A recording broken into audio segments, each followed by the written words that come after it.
Choice filling চালু হয়েছে জেক্সপোর এবং আইটিএর কমন অ্যাডমিশন পোর্টালে গেলে খুব গুরুত্বপূর্ণভাবে কিন্তু তোমরা চয়েস ফিলিংয়ে অংশগ্রহণ করতে পারবে। তো এই চয়েস ফিলিং কিন্তু শুরু হয়ে গেছে গতকাল থেকেই, অর্থাৎ 27শে জুলাই থেকে চলবে 29শে জুলাই। খুব কম দিন কিন্তু সময় রয়েছে পলিটেকনিক ফার্স্ট ইয়ারদের জন্য।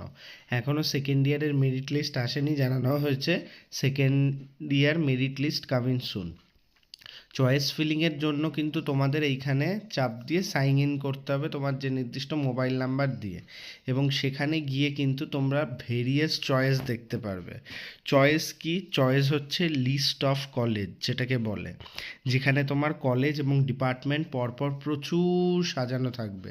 সেইগুলোকে সেট সেট করে তোমাকে কিন্তু চয়েস ফিলিংয়ে আসতে হচ্ছে। চয়েস ফিলিংয়ের ক্ষেত্রে গুরুত্বপূর্ণ যে আপডেট সেটা হচ্ছে, তোমাদের চয়েস ফিলিং যখন করবে, তোমরা যারা গভর্নমেন্ট কলেজ চাইছো তারা সম্পূর্ণ গভর্নমেন্ট কলেজ পরপর সাজাবে। এই ক্ষেত্রে ম্যাক্সিমাম যত কলেজেস তুমি দেবে, তোমার চান্সেস সেই গভর্নমেন্ট কলেজে আসার সেটা কিন্তু বেড়ে যাবে। হয়তো কেউ চাইছে শুধু ইলেকট্রিক্যাল ইঞ্জিনিয়ারিং পড়তে গভর্নমেন্ট কলেজে, তাহলে সে কিন্তু আর অন্য ডিপার্টমেন্ট দেবে না, শুধু ইলেকট্রিক্যালই চয়েসে দেবে। আর অবশ্যই মাথায় রাখবে, প্রথম চয়েস থেকে কিন্তু তোমাকে পরপর নিচে আসতে হবে। অর্থাৎ এই যে তুমি চয়েস ফিলিং চালু করছো, চয়েস ফিলিংয়ের ওপরে যে প্রথম চয়েসটা দেবে সেটা কিন্তু তোমার সবথেকে পছন্দের চয়েস হওয়া উচিত। তারপরে দ্বিতীয়টা দ্বিতীয় পছন্দের চয়েস, তৃতীয়টা তৃতীয় পছন্দের চয়েস। এইভাবে চয়েস কিন্তু উল্টাপাল্টা গোলমাল করবে না। চয়েস ফিলিং করার আগে অবশ্যই যে সতর্কতাগুলো মাথায় রাখবে সেটা হচ্ছে খাতা কলম ইউজ করবে, এবং এই খাতা কলম ইউজ করে তোমরা এখানে যে লিস্টটা দেখতে পাচ্ছ সেই লিস্ট থেকে কিন্তু নিজের খাতায় সাজিয়ে নেবে। প্রথমে ধরো কেউ চাইছে কলকাতার টপ কলেজগুলোর মেকানিক্যাল পড়বে, সেই ক্ষেত্রে সে APC mechanical, Birla mechanical, north Kolkata mechanical, Ramakrishna Mission mechanical, Gyanchandra Ghosh mechanical, এইভাবে কিন্তু সাজিয়ে নিল। সেটা তোমার খাতায় প্রথমে লিখে নেবে, তারপরে এখানে লগ ইন করে সেগুলোকে চয়েস করবে।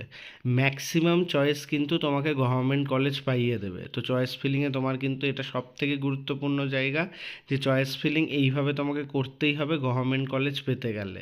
তাই ম্যাক্সিমাম চয়েস কিন্তু করো।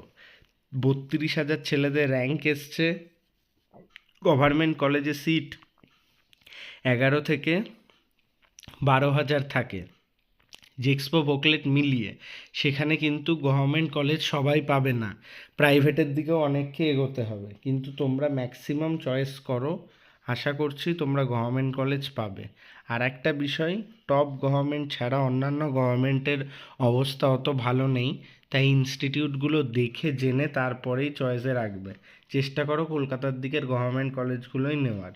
তাছাড়া কিছু কিছু ক্ষেত্রে জেলার সেরা কলেজ থাকে, বাঁকুড়ার কেজি, বর্ধমানের এমবিসি, নদিয়ার বিপিসি, এই কলেজগুলো অলমোস্ট একটু রিনাউন্ড। তো এগুলো কিন্তু চয়েসে তোমরা রাখতে পারো। তোমাদের কলেজ যেটা তুমি চয়েস করছো এবং ডিপার্টমেন্টের কম্বিনেশানটা অবশ্যই চেক আউট করবে। আর অবশ্যই চয়েস ফিলিংয়ের আগে নিজের খাতায় পুরো জিনিসটাকে রেডি রাখবে। আইটিআইয়ের ক্ষেত্রে আইটিআই ই এবং এম গ্রুপ বোথ কিন্তু মেরিট লিস্ট বেরিয়ে গেছে। তোমাদের যে চয়েস ফিলিং, তোমাদের কিন্তু চয়েস ফিলিং ওপেন রয়েছে। আইটিআই ই এবং এম গ্রুপের ক্ষেত্রে তোমরা যারা চয়েস করছো, তোমরাও নিজেদের পছন্দের চয়েসটাকে বাছাই করে কিন্তু নিজেদের যে চয়েস ফিলিং শুরু করবে। তাই দেরি না করে ভিডিওটি সবার মধ্যে শেয়ার করে দাও। ম্যাক্সিমাম গভর্নমেন্ট কলেজ নিজের চয়েসে রাখো, যাতে কিন্তু তুমি গভর্নমেন্ট কলেজ পেতে পারো।